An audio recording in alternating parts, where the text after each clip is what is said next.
Existe uma pergunta que parece simples, mas que ninguém consegue responder com total certeza. Quantos gols Pelé realmente marcou? E por que, décadas depois, essa dúvida ainda incomoda tanta gente? Mas antes de chegar nessa questão, precisamos voltar muito mais atrás. Precisamos ir até uma cidade pequena, quente e pobre do interior de Minas Gerais. Precisamos conhecer um menino que não tinha dinheiro para comprar uma bola de verdade. Um menino que chutava meias enroladas, frutas, qualquer coisa que rolasse no chão de terra batida. Esse menino não tinha ideia do que estava por vir. Ninguém tinha. Três Corações é o nome da cidade. E talvez não seja coincidência que o homem que se tornaria o maior símbolo do futebol mundial tenha nascido exatamente lá. Porque Pelé, ao longo de toda a sua vida, carregou no peito mais do que um coração. Carregou o coração de um povo inteiro, de um país inteiro, em alguns momentos, do mundo inteiro. Edson Arantes do Nascimento nasceu em 23 de outubro de 1940.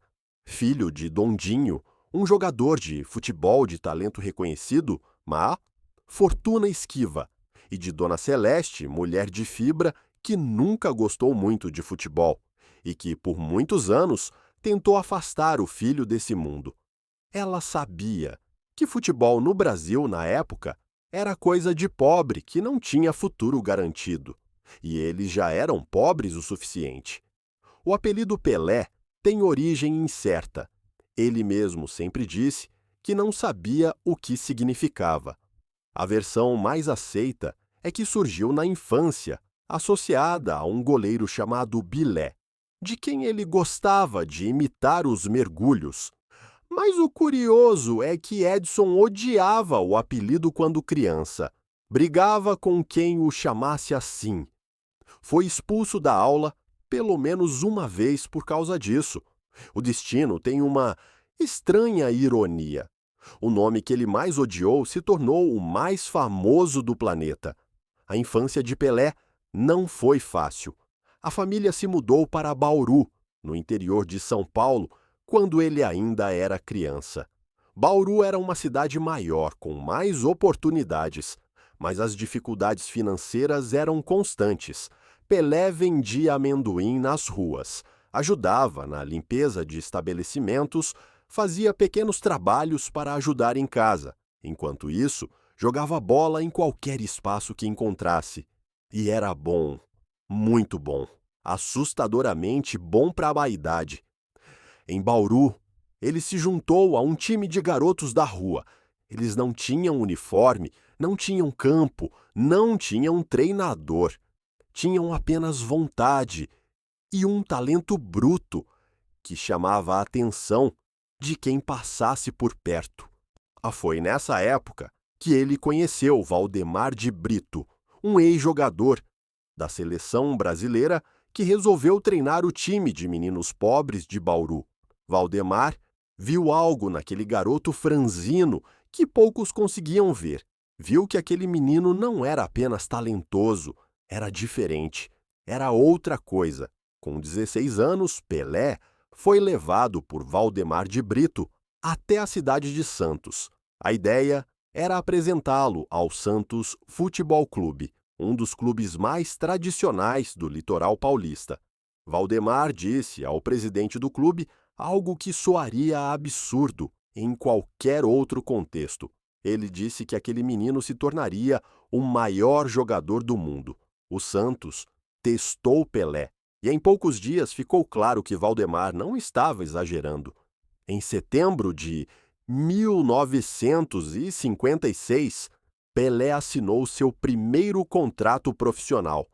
Tinha 15 anos, ganhava pouco, mas ganhava. Para sua família, era uma mudança significativa. Para o futebol, era o início de uma revolução que ainda não sabia que estava chegando. O Santos da época não era o gigante que se tornaria. Era um clube médio, com estrutura razoável e ambições moderadas. Mas a chegada daquele garoto mudaria tudo. Em menos de um ano, Pelé já era titular. Em menos de 2, já era o artilheiro do Campeonato Paulista. E então veio 1958. A Copa do Mundo de 1958, realizada na Suécia, é talvez o maior ponto de virada na história do futebol. Não porque o Brasil ganhou, embora tenha ganhado, mas porque um menino de 17 anos entrou em campo e fez o mundo inteiro parar. Pelé quase não foi à Copa. Havia dúvidas sobre sua saúde. Os médicos apontaram um problema no joelho, que, segundo eles, poderia ser agravado pelo esforço físico intenso. Havia também resistência de parte da comissão técnica, que considerava o garoto jovem demais, inexperiente demais para uma Copa do Mundo. Mas o técnico Vicente Feola apostou nele. Essa decisão mudou a história.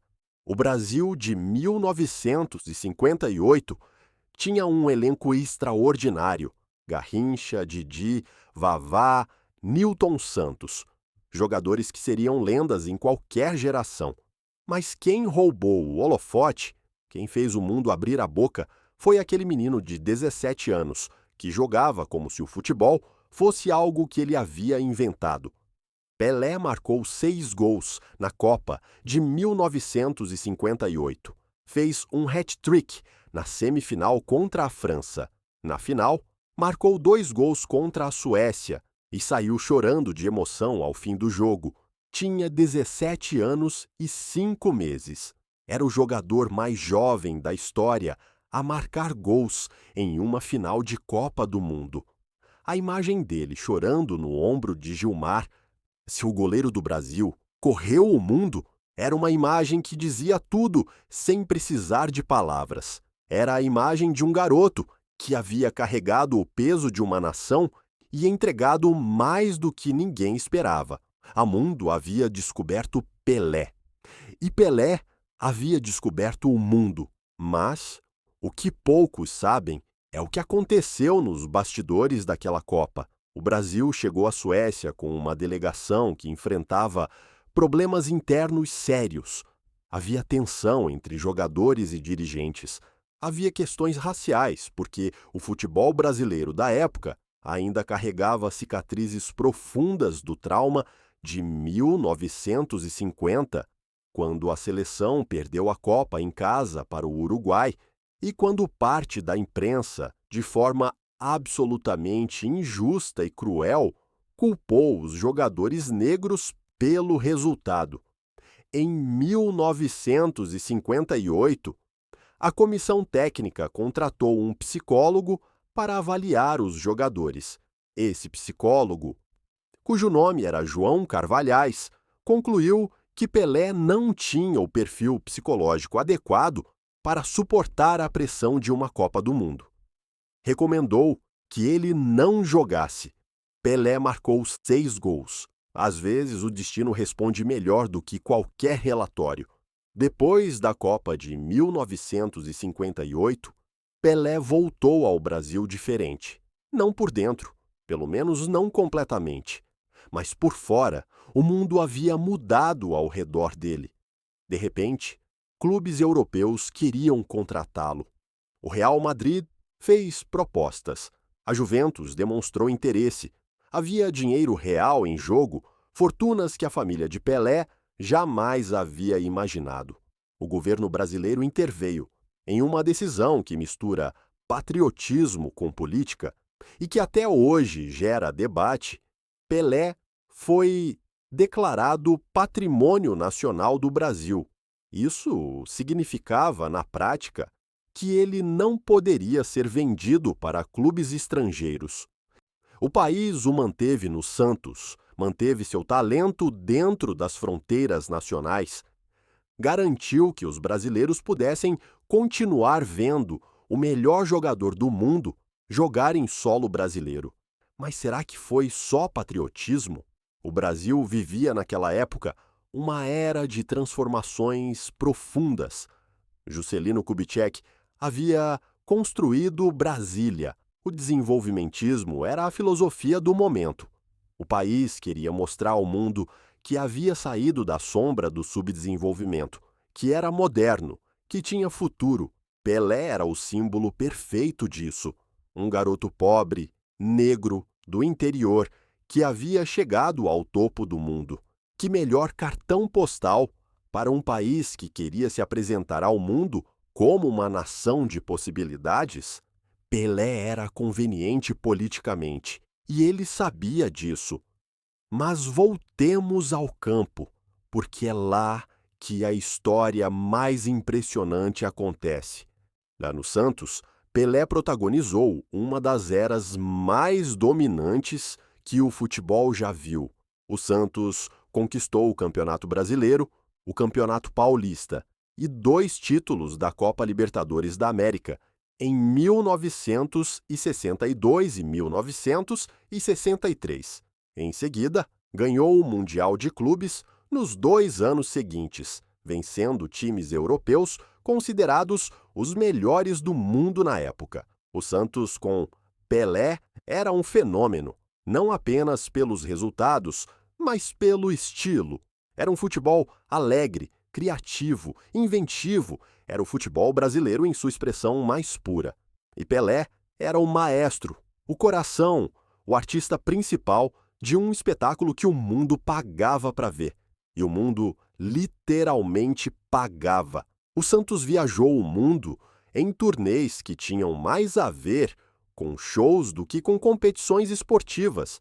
Jogaram na Europa, na África, nas Américas.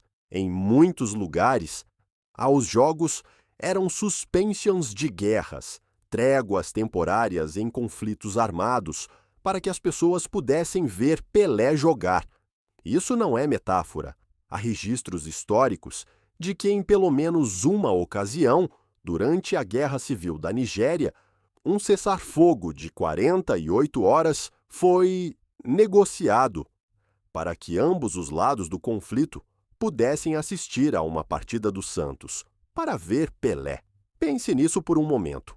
Um jogador de futebol cujo talento era tão extraordinário que fez guerras pausarem. Mas vamos falar de números, porque os números de Pelé são, ao mesmo tempo, sua maior glória e seu maior mistério. A versão oficial, aquela que Pelé sempre defendeu, é que ele marcou 1.283 gols em 1.367 jogos ao longo de sua carreira.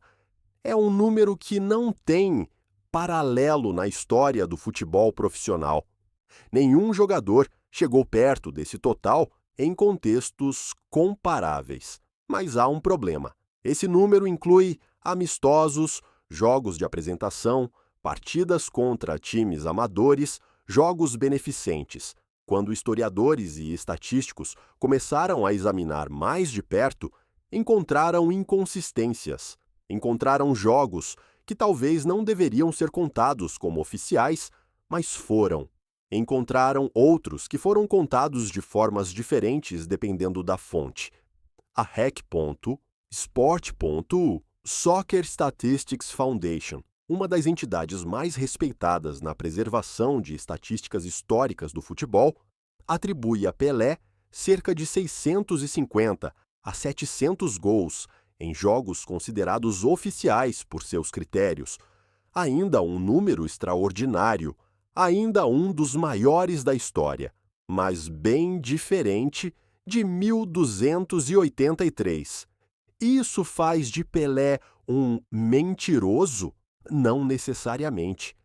E o problema é mais profundo do que isso. É um problema de definição, de critério, de quem decide o que é oficial e o que não é. No futebol dos anos 1950 e 1960, especialmente no futebol brasileiro, a linha entre jogo oficial e amistoso era muito mais tênue do que é hoje. O Santos jogava de tudo. Pelé marcava gols em tudo. E todos esses gols foram sendo contados. Com o tempo, o número se tornou parte do mito, parte da construção da lenda. E questionar o número virou quase um ato de heresia em certas rodas. Mas a história é mais complexa do que o mito permite. Vamos falar das Copas do Mundo, porque é lá que a grandeza de Pelé se confirma além de qualquer dúvida razoável. Ele é o único jogador da história a conquistar 3 Copas do Mundo: 1958, 1962 e 1970. Mas a Copa de 1962 foi diferente. No Chile, em 1962, Pelé se machucou na segunda partida contra a Tchecoslováquia e não mais atuou na competição. O Brasil ganhou a Copa sem ele. Garrincha assumiu o protagonismo e foi simplesmente magnífico. Pelé ficou na tribuna assistindo na maior Copa da vida de Garrincha. Essa é uma das histórias menos contadas sobre Pelé. Ele ganhou uma Copa do Mundo como espectador.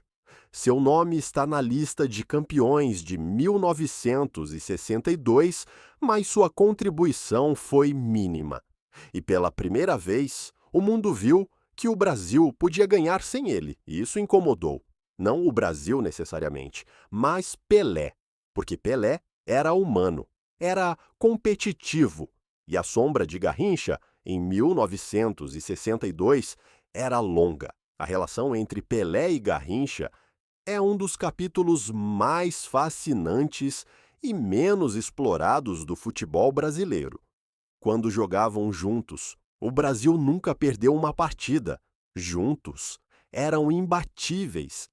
Mas eram personalidades radicalmente opostas. Garrincha era um menino eterno, impulsivo, que vivia intensamente e pagou um preço altíssimo por isso. Pelé era calculado, cuidadoso, consciente do que representava e do que queria construir. 2 gênios, 2 mundos, uma seleção invencível. Mas então veio 1966.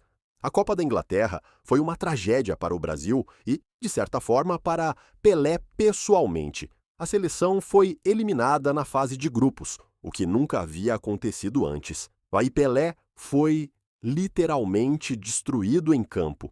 Em partidas consecutivas, foi atingido por entradas violentas e dolorosas de adversários. A arbitragem nada fez. O futebol europeu da época era físico de um jeito que hoje seria comparado à violência, não esporte. Após 1966, Pelé anunciou que nunca mais jogaria uma Copa do Mundo. Disse que era desumanamente brutal demais. Que não queria arriscar sua saúde naquele contexto. O mundo ficou em choque. Mas 4 anos depois ele voltou. A Copa de 1970 no México é considerada por muitos a maior Copa do Mundo de todos os tempos. E a seleção brasileira daquele ano é considerada por muitos o maior time da história. Pelé, Jairzinho, Tostão, Rivelino, Gerson, Clodoaldo. Era um time que não apenas vencia, mas encantava. Pelé estava em outro nível. Aos 29 anos, no auge de sua maturidade física e técnica, foi o grande protagonista de um torneio em que o Brasil venceu todos os jogos.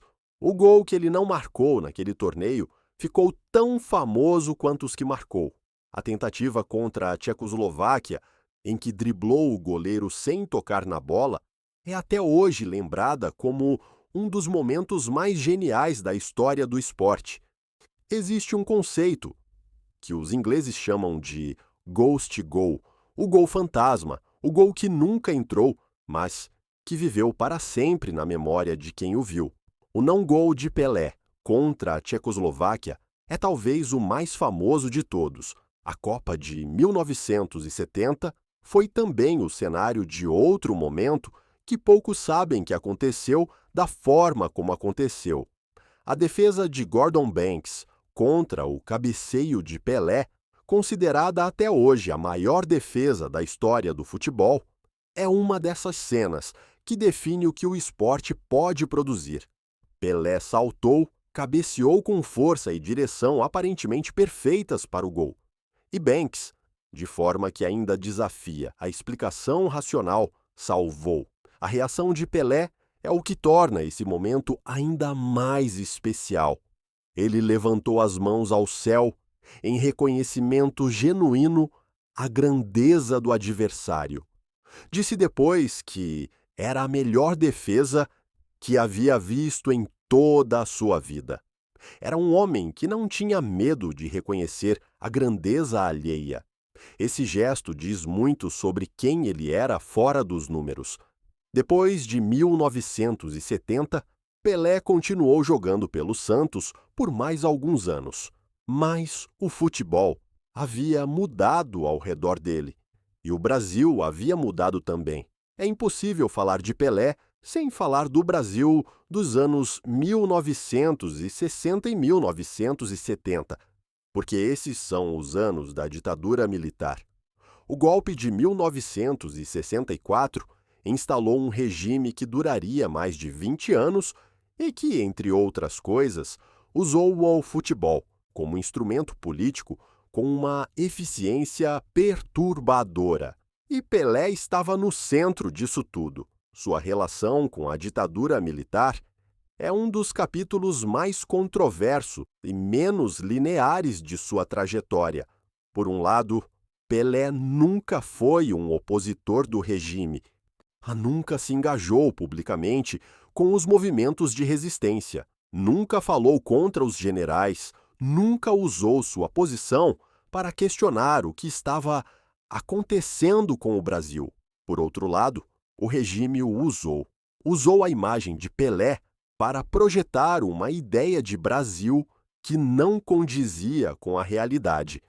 Quando a seleção ganhou a Copa de 1970, o presidente Médici apareceu ao lado dos jogadores, com o troféu nas mãos, aproveitando a euforia nacional para fortalecer um governo que cometia crimes gravíssimos nos porões. Pelé ficou quieto. Para muitos, esse silêncio foi uma forma de cumplicidade. Para outros, foi uma escolha impossível de se julgar de fora. Era um homem negro, pobre, de origem humilde, que havia chegado ao topo em um país que ainda tinha profundas desigualdades raciais e sociais, aí que sabia que qualquer passo em falso poderia destruir tudo. Ele mesmo, anos depois, reconheceu que talvez devesse ter falado mais, que talvez devesse ter usado sua voz de forma diferente. Foi uma autocrítica rara, porque Pelé não era dado a esse tipo de confissão pública, mas a questão permanece, e ela é legítima. O que acontece quando um símbolo nacional se cala diante da violência? Quando um herói popular opta pelo silêncio? Que tipo de legado isso constrói? Não há resposta simples. Nunca há para as perguntas verdadeiramente difíceis. Nos bastidores do Santos havia histórias que o público geral nunca soube. O futebol brasileiro dos anos 1960 era um ambiente com pouca estrutura, poucos contratos sólidos, pouca proteção para os jogadores. Pelé era pago bem acima da média. Mas havia momentos em que até ele enfrentava problemas contratuais e desentendimentos com a diretoria. Havia também a questão da sua vida pessoal. Pelé foi casado 3 vezes, teve filhos reconhecidos e filhos não reconhecidos. E essa história de reconhecimento, paternidade, se arrastou por décadas. Um filho, Edinho, se tornou goleiro e depois enfrentou sérios problemas com a lei. O pai demorou a se aproximar publicamente. Quando o fez, foi com uma lealdade que também foi criticada por alguns. Pelé era humano. E as falhas humanas são sempre mais difíceis de aceitar quando vem de alguém que colocamos num pedestal. Em 1975, já perto dos 35 anos, Pelé tomou uma decisão que chocou o Brasil e surpreendeu o mundo. Assinou contrato com o New York Cosmos da Liga Americana, o que hoje chamamos de NESL, a North American Soccer League. O dinheiro era extraordinário para a época. A soma exata ainda é debatida, mas estava na casa dos milhões de dólares por temporada, o que o tornava o atleta mais bem pago do planeta, mais do que qualquer jogador de beisebol, basquete ou futebol americano. Mas era mais do que dinheiro. O Cosmos queria que Pelé ajudasse a popularizar o futebol nos Estados Unidos, um mercado que parecia impermeável ao esporte mais popular do mundo. Henry Kissinger, então secretário de Estado americano, esteve envolvido nas negociações. Isso é fato histórico documentado. A chegada de Pelé ao futebol americano tinha dimensões diplomáticas que iam muito além do esporte, e funcionou. Enquanto Pelé jogou no Cosmos, a NAS ele viveu seu apogeu. Estádios que antes mal enchiam meia arquibancada começaram a lotar. Outros jogadores europeus de alto nível seguiram o caminho. Franz Beckenbauer foi um deles. O futebol americano, por alguns anos, pareceu que poderia realmente decolar. Pelé se aposentou definitivamente do futebol em 1977, num jogo entre o Cosmos e o Santos, o clube de sua vida, que foi organizado especialmente para essa ocasião. Jogou o primeiro tempo por um time e o segundo pelo outro. Foi uma despedida que durou uma vida inteira, porque Pelé nunca deixou completamente o futebol, mesmo depois de parar de jogar. A transição para a vida fora dos campos foi dura, como costuma ser para quem viveu intensamente dentro deles. Pelé tentou os negócios, teve investimentos bem-sucedidos e outros que naufragaram. Teve problemas com impostos, teve controvérsias com representantes e sócios. O dinheiro que havia acumulado ao longo de anos foi sendo gerido de formas nem sempre inteligentes. Mas o que nunca sumiu foi a presença, a gravidade, o peso que aquele nome carregava em qualquer sala que ele entrasse. Em 1995, foi nomeado ministro extraordinário do esporte pelo presidente Fernando Henrique Cardoso.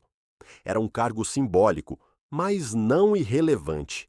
Pelé trabalhou na criação da Lei Pelé, que foi aprovada em 1998 e que tentou modernizar as relações entre jogadores e clubes no Brasil, acabando com algumas das estruturas mais arcaicas do futebol brasileiro.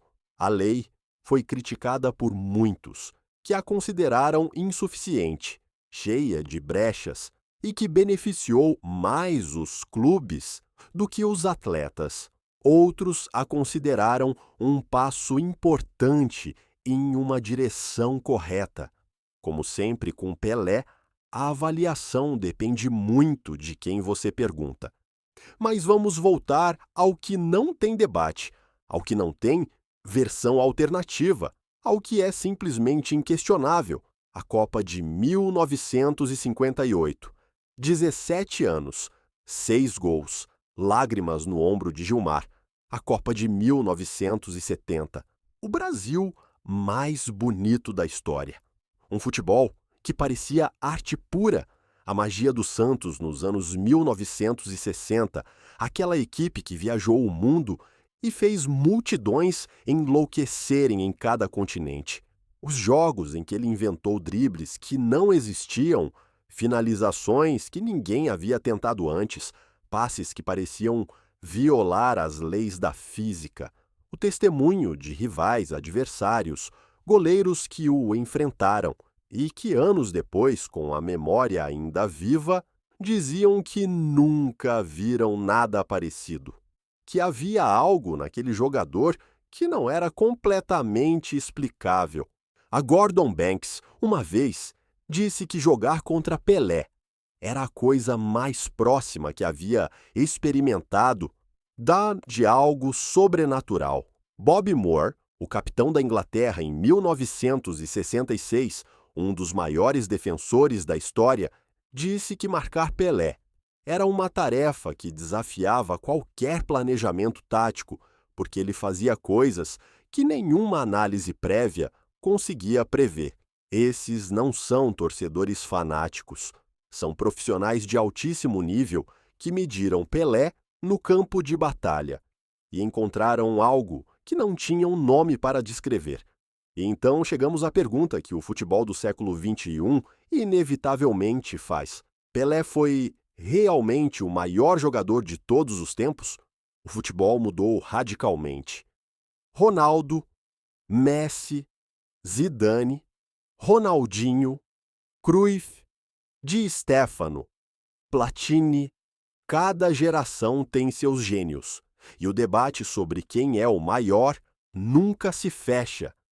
E talvez nunca deva se fechar.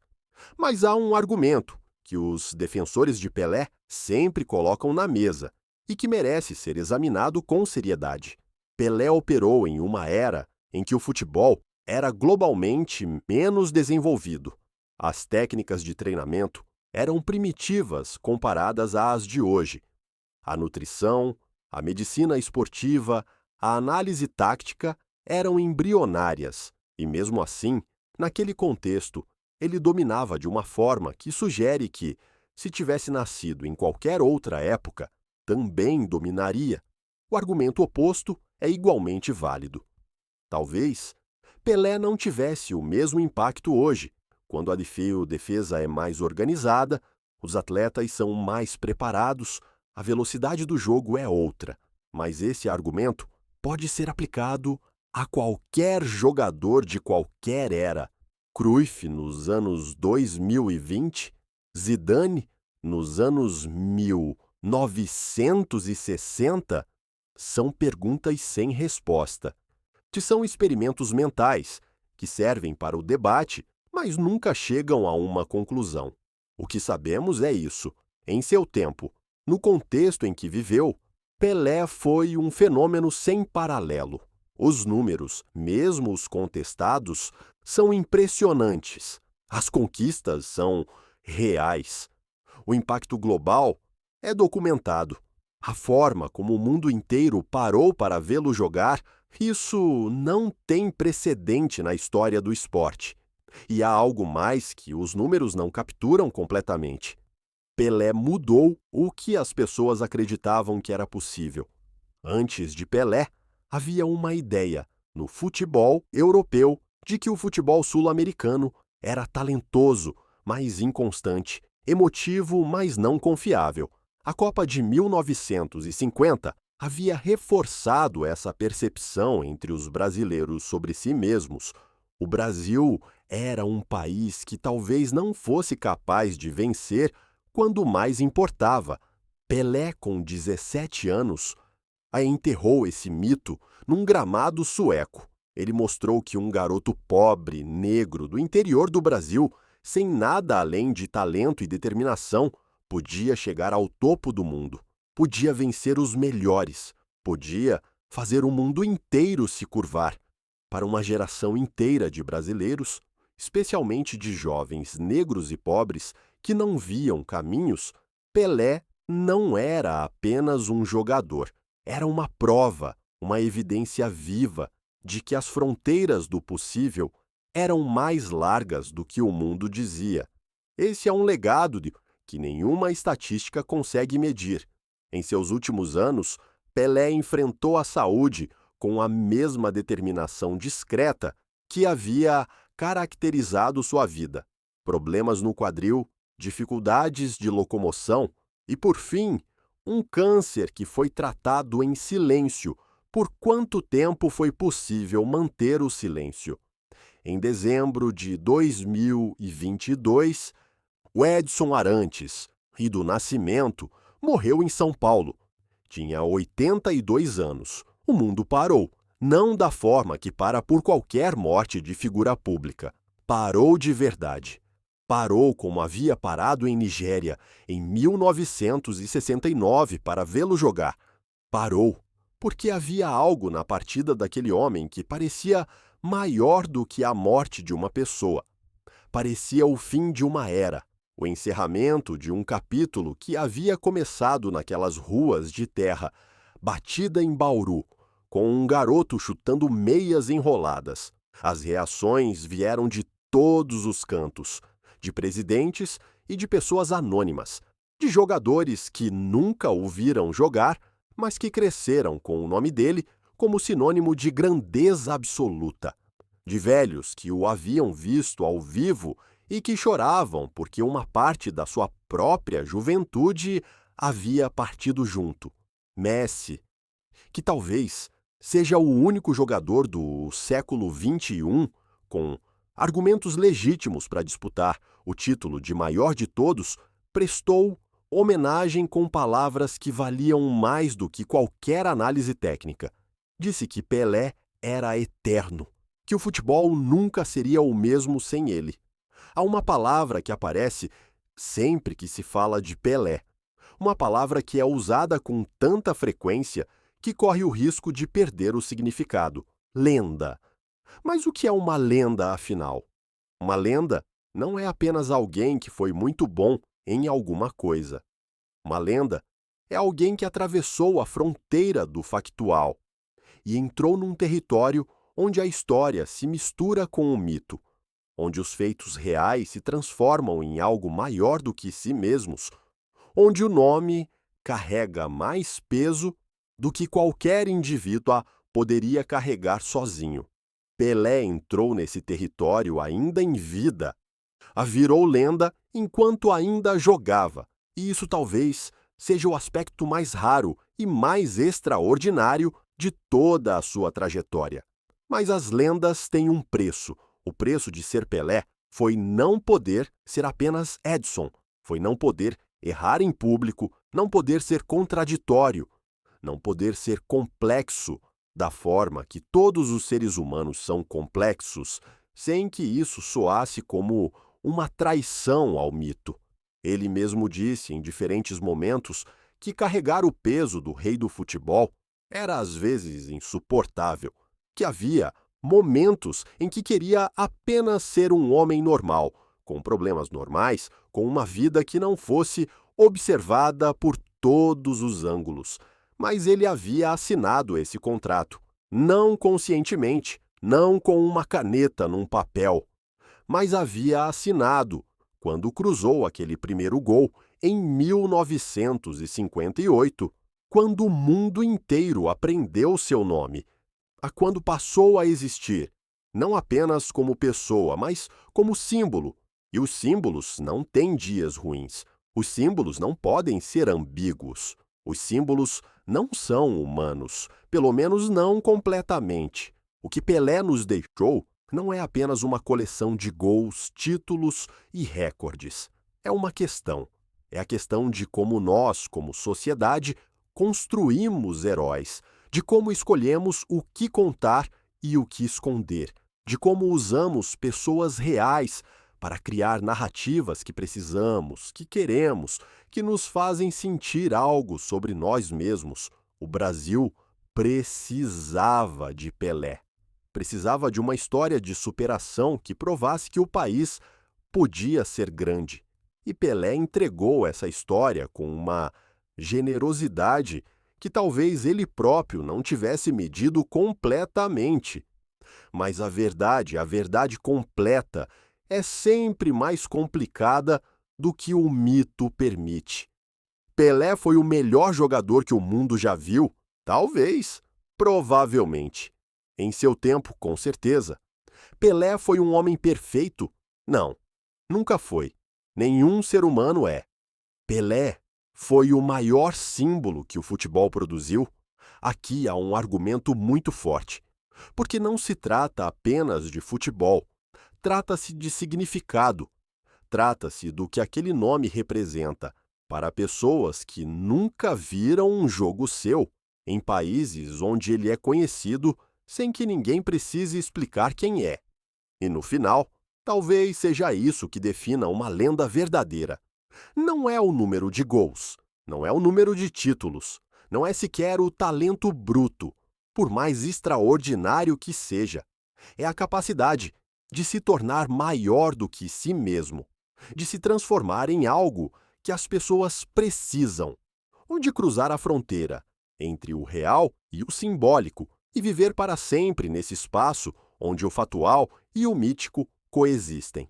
Edson Arantes do Nascimento nasceu pobre em uma cidade pequena, sem recursos, sem perspectivas óbvias. Pelé nasceu num gramado sueco em julho de 1958 e nunca mais morreu completamente. Esse garoto que odiava seu apelido se tornou o ser humano mais conhecido do século XX com apenas um nome. Pense nisso, um único nome. Como a rainha da Inglaterra, como Deus, como a morte. Pelé. Só Pelé. E aí está o mistério real, aquele que nenhuma estatística resolve, nenhum documento revela, nenhuma investigação jornalística desvenda completamente. Como isso acontece? Como um menino que chutava meias enroladas nas ruas de Bauru se torna uma palavra que qualquer pessoa, em qualquer parte do mundo, reconhece instantaneamente. Como alguém ultrapassa a fronteira entre ser humano e ser símbolo. Não há resposta que caiba numa frase, mas talvez a pergunta em si já seja parte do legado, porque uma lenda verdadeira não é aquela que tem todas as respostas, é aquela que continua fazendo as perguntas certas, muito depois de ter partido. E Pelé continua fazendo essas perguntas para o futebol, para o Brasil, para qualquer um que já acreditou que as fronteiras do possível eram mais largas do que o mundo dizia. O rei partiu, mas as perguntas ficaram. E talvez seja assim que as lendas vivem para sempre,